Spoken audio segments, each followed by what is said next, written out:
Урматтуу Каныбек Капашевич, эми сизди биздин урматтуу төрагабыз Нурланбек Тургунбекович сунуштаптыр кандидатураңызды. Мен ойлойм, сиз келечекте билим берүү тармагында бир жакшы жаңы тарых жаратасыз деп ишенем да.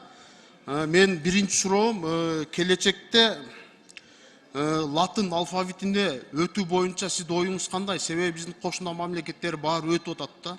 Өзбекстан өттү, Түркменстан, Казакстан өткөнү жатат.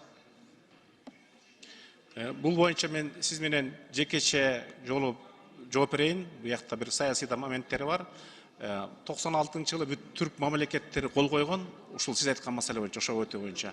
Бирок буякта билим жагынан да эмес, бир саясийдагы, убакыттыктагы бир параметрлер бар. Бирок сиз менен жолугуп сүйлөшкөнгө даярмын бул маселе. Макул, түшүнүктүү. Андан тышкары 12 жылдык окууга киребиз деп бизде комитетте да сөздөр болду эле, сизде мурдагы министр менен. Рустам Александрович, дүйнөдө мындай системада биринчи элементарий деп коет. Биринчи класстан 4-чы класска чейин. Анан middle деп коет, 4-тен 8-ке чейин. Анан high school деп коет, 4-тен ары да. Мамлекет баарын 11-12 жыл бою окутам деп сөз жок, мойнуна албаса да.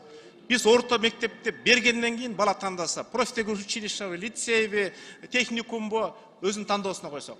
А 11-12 дегенде мен өкмөткө бүчө боло элекмин азырынча. Өкмөт менен позициясын билип, коомчулук менен жолугуп атам күн сайын, анан сиздерге келип бир айдын ичинде айтсам. Менен буну айткан себеби айыл жерлерде 9-класста окуп эле таштап кетишип калып атат да. Ошол себептен эми тескерисинче биз кыскартып, анан билимдүү баягы окуу тармагынын сапатыны жакшыртсак жакшы болот эле да. Жашоого, турмушка керектүү билимдерди беришибиз керек. Андан тышкары мына бизде Кыргызстанда өзүңүз билесиз, кошуна мамлекеттерден этникалык кыргыздар көп көчүп чыгып атат да. Анан алар окуу жайга, бала бакчага, электрондук очередке балдарын отургузайлы десе, үйлөрүнүн документтери жок.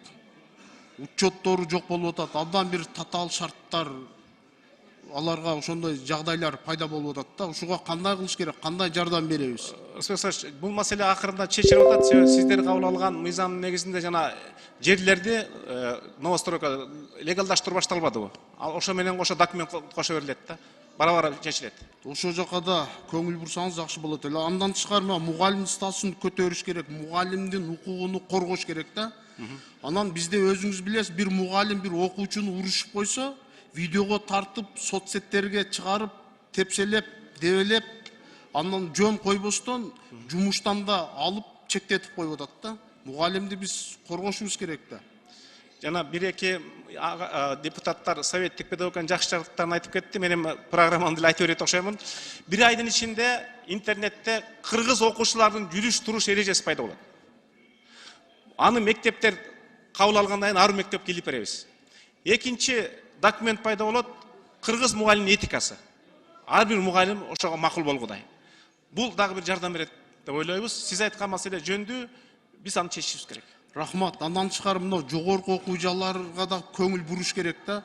Себеби бизде жанагы мертвый душалар көбөйүп кетти, студенттерчи. Өздөрү окууга тапшырып коет дагы, Россияга кетип калат.